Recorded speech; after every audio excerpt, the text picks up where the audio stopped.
मेरा नाम सुमित है। मैं हमेशा से ही शर्मीले स्वभाव का था। इस कारण कभी मैं लड़कियों से भी बात नहीं कर पाता था। लेकिन मैं ये भी सोचता था कि मेरे लिए कोई होगी जो मेरी जिंदगी में आएगी, मेरी बात सुनेगी। मैं उसी के इंतजार में था। लेकिन आजकल दिल या मन साफ हो उससे कोई फर्क नहीं पड़ता। आप दिखते कैसे हैं या आपके पास कितना धन है, सब कुछ उस पर ही निर्भर होता है। और मेरे पास दोनों ही नहीं थे। ना ही मैं दिखने में इतना अच्छा था और ना ही मेरे पास पैसे थे। मेरा रंग साफ नहीं था। मैं एक मिडिल क्लास फैमिली से हूँ। पिताजी का स्वर्गवास तब हो गया था जब मैं 10 साल का था। मेरी बड़ी बहन और मेरी जिम्मेदारी मेरी माँ पर आ गई थी। मेरी माँ ने जैसे तैसे मुझे इस काबिल तो बना दिया कि मैं अच्छी से अपना जीवन चला सकूं। कर्ज लेकर मैंने अपनी बहन की शादी भी करवा दी। इन्हीं सब जिम्मेदारियों के चलते मेरी उम्र निकलती गई। माँ को मेरी शादी की बहुत फिक्र रहती है। बहुत जगह रिश्ते देखे लेकिन बात कुछ बनी नहीं। फिर एक दिन अचानक ही हमारे घर में एक रिश्ता आया। वो घर ही आ गए थे। हमारा घर और मुझे देखने के बाद उनकी तरफ से हाँ थी। लड़की की तस्वीर उन्होंने दिखाई। लड़की बेहद ही खूबसूरत थी। मुझे देखते ही पसंद आ गई थी। लेकिन फिर मेरे मन में निराशा आ गई, क्योंकि मुझे पता था कि इतनी सुंदर लड़की मुझसे शादी को हाँ क्यों करेगी। इससे पहले भी मेरे साथ ये कई बार हो चुका है। इसलिए उनके जाने के बाद मैंने माँ से कहा कि हम वहाँ नहीं जाएंगे। माँ ने पूछा क्यों। मैंने कहा कि वहाँ जाकर समय खराब करने से क्या फायदा होगा, क्योंकि लड़की वैसे भी मुझे देखते ही मना कर देंगी। लेकिन माँ ने कहा कि कुछ भी हो वो हमारे यहाँ आकर अपने घर आने का निमंत्रण देकर गए हैं, हमें जाना चाहिए। माँ के कहने पर मैं वहाँ जाने को तैयार तो हो गया, लेकिन मेरे मन में कोई उत्साह नहीं था। हम उनके यहाँ पहुँच गए। हमें देखकर वो खुश हुए। लड़की का नाम रानी था। मैं वहाँ जब बैठा था तब वो नीली साड़ी में चाय लेकर आई। बहुत सुंदर थी, लेकिन मुझे पता था कि मुझे खुश नहीं होना है। मेरी माँ ने थोड़ी देर बाद कहा कि कुछ बात करनी है तो कर लो, लेकिन मैंने ही उस समय मना कर दिया, क्योंकि उसे देखकर मेरा आत्मविश्वास ही चला गया था। मैंने कहा नहीं ठीक है, आप बड़े लोग जो सही समझे। हम अपने घर आ गए। मुझे पता था कि उनकी तरफ से कोई पूछ परख नहीं होने वाली है और मैंने उसका ख्याल भी अपने मन से निकाल दिया। लेकिन फिर कुछ ऐसा हुआ जिसकी मुझे उम्मीद नहीं थी। काम से जब मैं घर आया तो माँ कहती है कि उनका फोन आया था, अपना जवाब पूछ रहे थे। मुझे विश्वास नहीं हुआ। मैंने पूछा कि उनकी तरफ से हाँ है। माँ बोली कि वो तैयार है। अब जब ऐसा होता है तो दूसरा ख्याल यही आता है कि शायद कुछ कमी होगी, वरना मुझसे शादी को हाँ क्यों कहती। मैंने माँ से कहा कि ठीक है उनकी हाँ है तो, पर अब मैं लड़की से बात करना चाहता हूँ। माँ ने यही बात उनसे बोली। उन्होंने कहा कि अभी हमारे घर में कुछ दिनों तक घर ठीक करने का काम चल रहा है, इसलिए आप फोन पर बात करवा दीजिए। उसका नंबर अब मेरे पास आ गया था। मैंने रात उसे फोन किया। उधर से हेलो बोला गया। पहली बार मैं किसी लड़की से बात कर रहा था, वो भी इतनी सुंदर।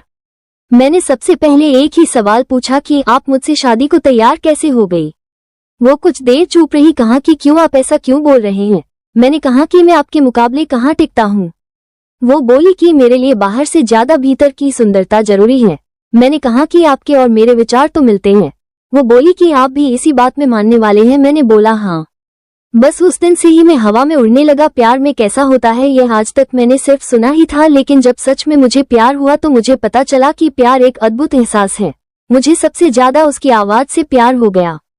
हम लोग सिर्फ शाम को ही बात किया करते थे, वो भी सिर्फ 10 बजे तक। शादी के लिए तारीख पक्की हो गई थी।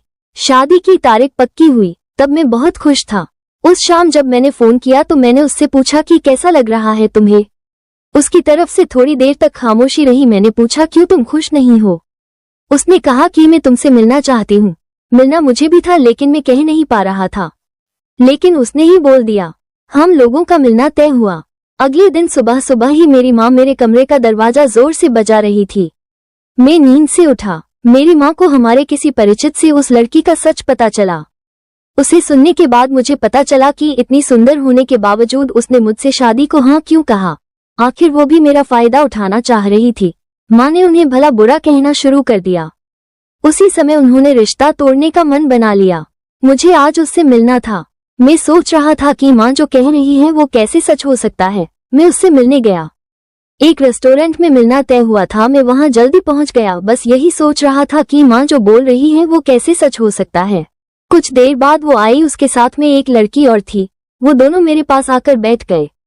रानी की चेहरे पर एक डर था, घबराहट थी। मैंने उससे पूछा कैसी हो। उसने सिर्फ सर हिलाया। मैंने फिर पूछा कि मुझे क्यों बुलाया था। मेरे इस सवाल के बाद जो जवाब आया उससे माँ को जो पता चला था वो सच ही निकला। जवाब रानी ने नहीं, उसकी साथ आई उस लड़की ने दिया, और आवाज वही थी जिससे मुझे प्यार हो गया था। लड़की रानी की चेचरी बहन थी।